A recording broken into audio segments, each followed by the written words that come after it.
All right, so today we're going to be looking at area models and how we can use them to solve multiplication when our factors are two-digit numbers. So an area model is just a square that we are going to draw first for our model. And this is how I want you to write it out on your papers, just like this. So because our factors are two-digit numbers, we need to have two squares on each side, and they are all going to intersect. So when doing multiplication like this, we're going to it doesn't matter which side we put 23 or 15 on, because we're able to use the associative property. Now the associative property is when you can flip-flop the factors. So if I do 2 times 3 or 3 times 2, they're both going to equal 6. However, when you have labels for your factors, such as I have 10 students and they each need 2 pencils, I need 2, it'll be 10 times 2, but my answer will have a different label. If I have 10 students times 2 pencils, my answer is I need 20 pencils, not 20 students. So my answer, while the number will always be the same, the factor will be the same, my answer, because of that label, will be different. So we need to bind there, but for here, that doesn't apply. So we are going to write, and I'm just gonna use, we're gonna use a different color for this. Close. So I'm going to write, now is this 2 just 2 and 3? Is this a 2? And you know what, we're gonna write 1 and 5. So we're gonna be multiplying 23 times 15. Does this equal 2 or something else? It equals 20. So I want you to write it like this.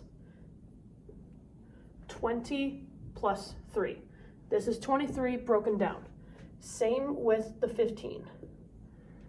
This is how I want you to write it, because I don't want you to forget that this is 20.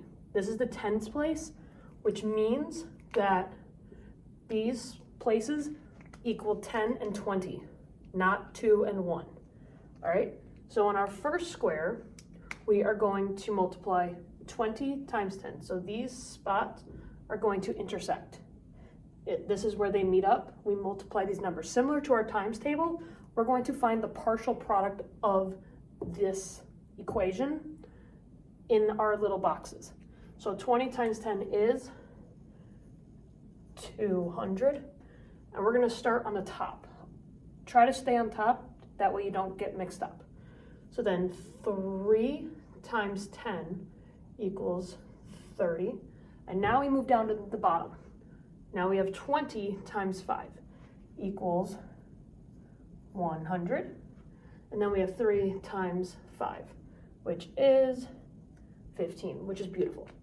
And now we're actually going to be writing this now in expanded form, which will be, we're going to take all our partial products and write it in expanded form. 200 plus 30 plus 100 plus 15. And really quickly, can I have anybody tell me what that equals? 200, 300. It will be 345.